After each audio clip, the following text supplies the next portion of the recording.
क्या होता है जब कोई यूट्यूबर एक ऐसी गलती कर देते हैं जिसका रियलाइज उसको तब होता है जब सब कुछ ऑलरेडी बिगड़ चुका होता है। सब कुछ बताऊंगा, बस वीडियो को हाइप कर दो और पूरा देखो। अब देखो, लक्ष्य चौधरी अभी के टाइम पे एक ऐसा क्रिएटर है जो हमेशा से ही थोड़े कंट्रोवर्शियल रहे हैं अपने स्ट्रॉन्ग ओपिनियंस और ब्लंट स्टेटमेंट की वजह से।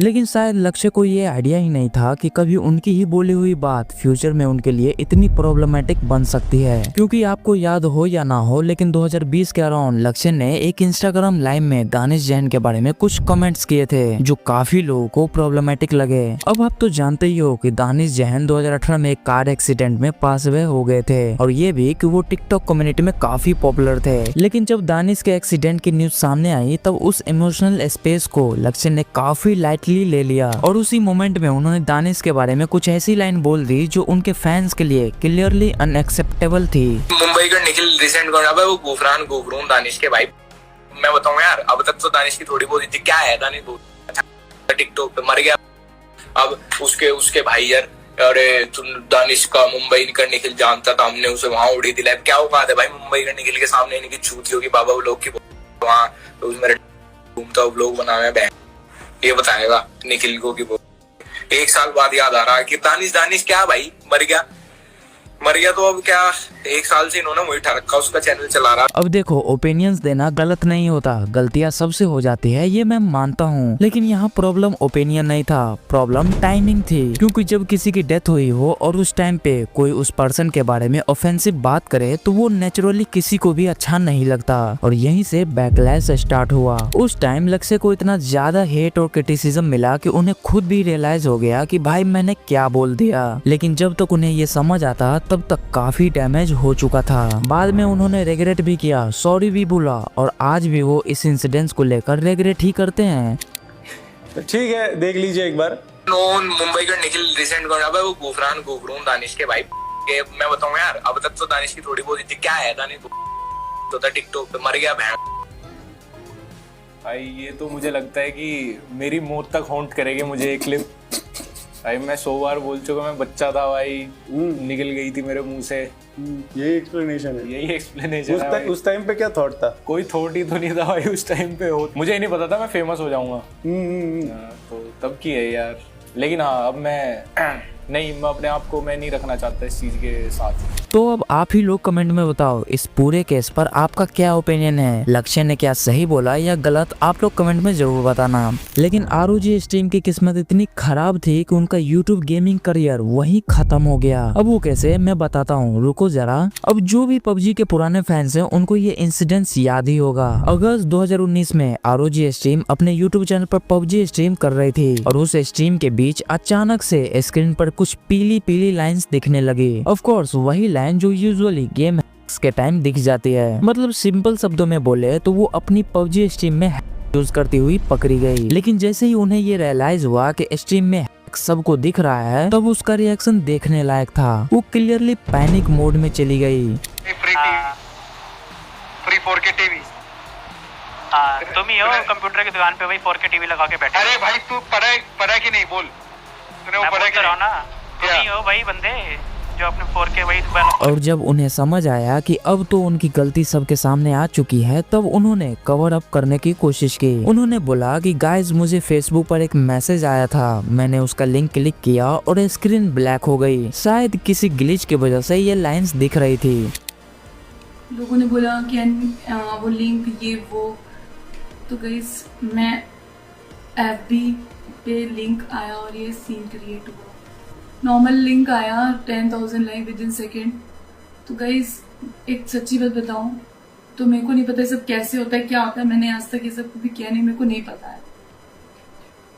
मैं नॉर्मली स्ट्रीम करती हूँ बस, और वैसे ही आया तो मैंने सोचा ठीक है ऐसे कुछ होगा, तो मैं सोची मैंने उसको इस बिहार पे मैंने उसको क्लिक करते ही फिर मैं अपना गेम में जैसे फोकस करती हूँ, नॉर्मल फोकस किया, और फिर जो भी हुआ वो आपके सामने था।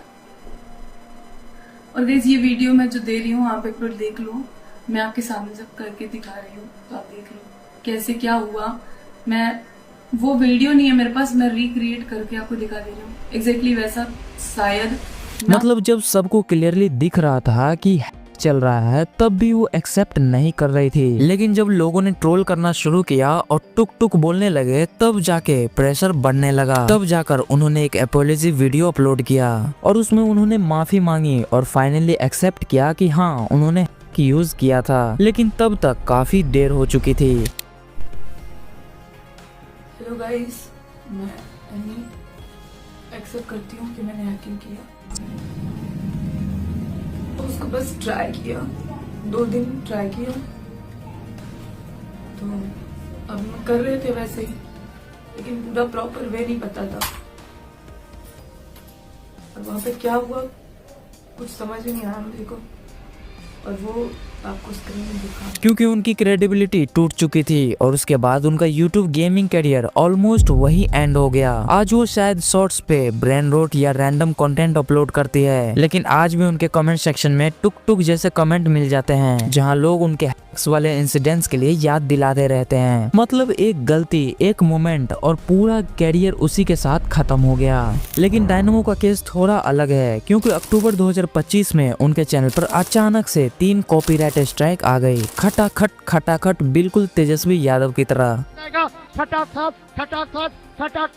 और आप तो जानते ही हो कि YouTube पे 3 स्ट्राइक का मतलब होता है YouTube से हाथ धोना। लेकिन डायनामो के केस में बात सिर्फ चैनल की नहीं थी, बात थी 10 मिलियन प्लस सब्सक्राइबर की और सालों की मेहनत की। लेकिन अनफॉर्चुनेटली उनका YouTube कैरियर सिर्फ 7 दिन में ही खत्म होने वाला था।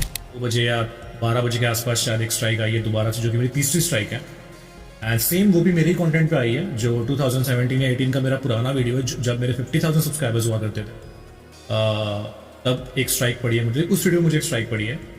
एंड सेम वो 25 मिनट का वीडियो है, उसमें भी मैं मेरे ही गेम खेल रहा हूँ, मेरा ही कंटेंट है, मेरा ही कैरेक्टर है, हम ही FTP में खेल रहे हैं। मैं कुछ अपने पुराने दोस्तों के साथ खेल रहा हूँ, जब मेरे बहुत पुराना स्क्वाड हुआ करता था, 2017 की बात है।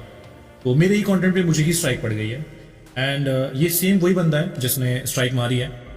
And now my channel is on risk and मुझे मेल आ गया है यूट्यूब से कि आपका चैनल आने वाले 7 दिनों में डिलीट हो जाएगा। सो अभी जो स्टेप्स मैंने लिए हैं वो मैंने काउंटर नोटिफिकेशन फाइल कर दिया अपनी तरफ से। मैंने कुछ यूट्यूबर्स की हेल्प ली है, जो मुझे शायद पता नहीं था कि मेरी हेल्प करेंगे, but out of nowhere पता नहीं भगवान के रूप में वो आए।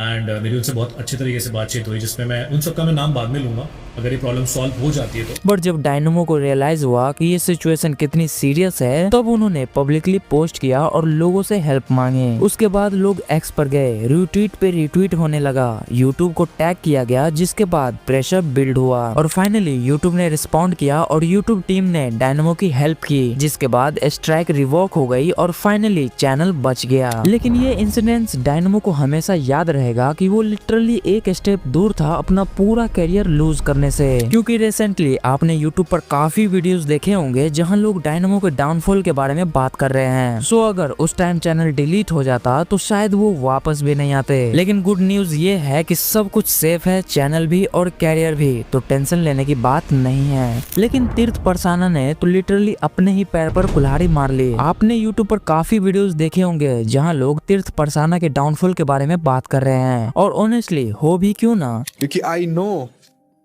कि मैं नहीं मरने वाला हूँ। समवेयर आई नो, मैं कितना भी डेथ को चैलेंज कर लूँ, there is something that is protecting me।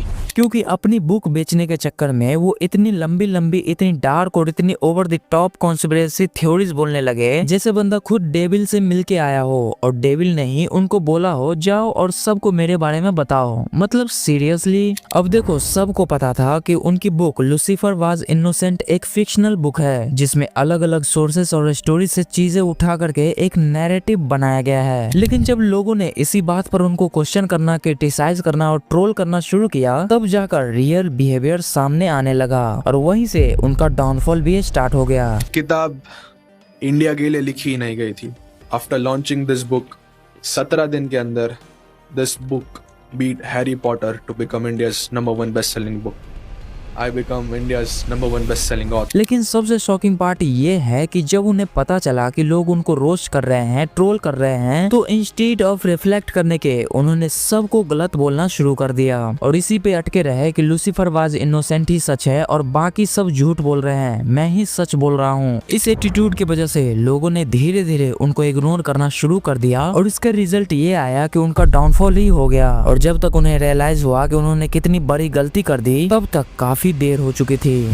अब देखो, मैंने जितने भी यूट्यूबर्स के बारे में बताया है, सभी के साथ एक ही चीज हुआ और वो है ही इज डन मोमेंट। क्योंकि इन सब लोगों के साथ एक ही इंसिडेंट हुआ जिसके बाद उन्हें लगा कि लग चुके हैं, लेकिन जब तक उन्हें ये रियलाइज होता तब तक काफी देर हो चुकी थी। अब इन सब के बारे में आपका क्या ओपिनियन है, कमेंट करके जरूर बताना। लेकिन कहानी यही खत्म नहीं होती, क्योंकि मैंने इस वीडियो में बताया है कि कैसे कुछ यूट्यूबर्स ने अपने ही ऑडियंस के साथ कर दिया है। तो आप इस वीडियो पे क्लिक करके उसे देख सकते हो। मैं आपसे उसी वीडियो में मिलूंगा, तब तक के लिए बाय बाय।